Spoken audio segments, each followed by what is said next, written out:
Salut à tous, le journal du foot de ce mardi 25 mai. Les confidences de Karim Benzema sur son retour en équipe de France juste avant l'Euro. Après plus de 5 ans d'absence, l'attaquant madrilène va retrouver les Bleus à Clairefontaine ce mercredi. Forcément avec une certaine émotion, mais sans appréhension de son propre aveu. Dans une interview accordée à l'équipe, le buteur merengue répète son bonheur de retrouver le maillot bleu qu'il n'a jamais oublié. Il raconte aussi sa rencontre qui a scellé la réconciliation avec Didier Deschamps. C'est une bonne explication avec des mots importants. C'était une longue discussion entre hommes qui restera entre nous. On s'est dit beaucoup de choses, mais à aucun moment il ne m'a dit tu seras à l'Euro. La seule chose que je me suis dit après cette discussion, c'est qu'on avait fait un grand pas ensemble et que c'était positif, a souligné Benzema, qui a également raconté ce fameux moment où il a eu la confirmation officielle de son retour. J'étais à la maison à Madrid, la rumeur avait gonflé et moi j'attendais comme tout le monde devant la télé. Ça a été un gros sentiment de joie et de fierté. Très vite, j'ai repensé à tous ces moments où je n'avais jamais lâché. Au fond de moi, il y avait une énorme joie, à raconter le joueur du Real Madrid.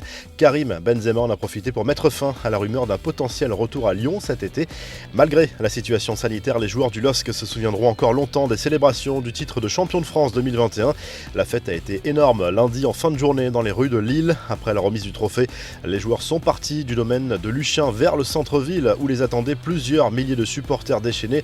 Lors du passage du bus à Impérial, les Dogs attendaient ce titre de champion depuis 2011, mais c'est un véritable exploit d'avoir détrôné le Paris Saint-Germain.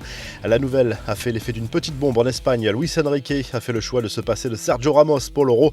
Malgré son incroyable expérience, 6 compétitions majeures de rang disputées avec l'Espagne, 180 sélections, 2 Euros, une Coupe du Monde remportée. Malgré tout, le défenseur madrilène accepte cette décision, à en croire sa réaction publiée sur Twitter. Ramos reconnaît que son physique lui a joué des tours cette saison. Ça me fait mal de ne pas représenter mon pays, mais je dois être honnête et sincère. Je serai un autre des fans à encourager de la maison. Vive l'Espagne et allez Madrid comme toujours, a notamment écrit le défenseur du Real Madrid. Les infos et rumeurs du mercato, le Barça a bien tenté de faire revenir Neymar ces dernières semaines avant sa prolongation au PSG. Selon El Mundo, Joan Laporta, le président du Barça, a appelé Nasser El Khelaifi pour lui faire part de son intention, mais la réponse fut aussi claire que limpide de la part du président parisien. Le PSG n'était pas disposé à négocier pour sa star. Le PSG aurait surtout demandé à Laporta de ne pas contacter le joueur directement, qui était en pleine discussion pour prolonger à ce moment-là. Quel avenir pour Eden Hazard? Un départ du Real Madrid est visiblement à l'étude 2 ans après son transfert dans la capitale espagnole. L'international belge, que l'on peut qualifier de fiasco pour le club merengue, se verrait bien revenir à Chelsea cet été. Du côté de l'OM, on s'active toujours sur le dossier Gerson. Selon Globo Esporte, le club olympien aurait amélioré son offre pour tenter de recruter le milieu de terrain de Flamengo. Marseille serait prêt à aller au-delà des 25 millions d'euros de la première offre. Seul problème, et il est de taille, le Real Madrid serait désormais sur le coup. Toujours à l'OM, Arkadiusz Milik a publié un message sur les réseaux sociaux que certains interprètent comme un adieu. Dès mon arrivée ici en janvier, j'ai tout de suite compris à quel point ce club et ce maillot étaient importants. Je remercie mes coéquipiers, le club et surtout les supporters qui m'ont fait sentir chez moi. Allez l'OM, a publié l'international polonais sur les réseaux sociaux. Le joueur appartient toujours à Naples, on le rappelle. Les infos en bref, Cristiano Ronaldo a lui aussi publié un message sur les réseaux sociaux dans lequel il se félicite lui-même de son parcours en Italie, alors que des questions se posent sur son avenir. J'ai déjà dit que je ne courais pas après les records, ce sont les records qui me courent après.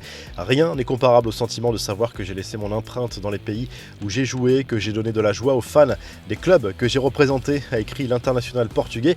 Là aussi, certains y voient un message d'adieu, mais CR7 a encore 1 an de contrat avec la vieille dame. Enfin, Luis Suarez n'a pas fini de régler ses comptes avec le Barça. Lors d'un entretien accordé à la radio Copé, l'attaquant de l'Atlético a de nouveau pointé du doigt l'attitude du club catalan lors de son départ vers Madrid l'an dernier. Ronald Koeman en prend également pour son grade. La revue de presse, le journal L'équipe consacre sa une à cette longue interview de Karim Benzema pour son retour en équipe de France juste avant l'Euro. Je me suis toujours considéré comme un bleu, a notamment confié l'attaquant madrilène au quotidien sportif.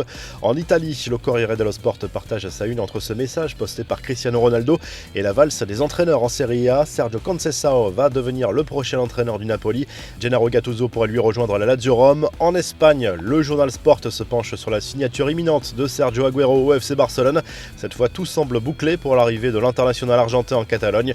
Lui qui rêvait de jouer aux côtés de Lionel Messi en club. Le Mundo Deportivo revient sur l'absence de Sergio Ramos de la liste de Luis Enrique pour l'Euro. Cette annonce qui divise clairement en Espagne. Il n'y a aucun joueur du Real Madrid dans la sélection espagnole. C'est une première historique. Si le journal du foot vous a plu, n'hésitez pas à liker la vidéo et à vous abonner. Et à très vite pour un nouveau journal du foot.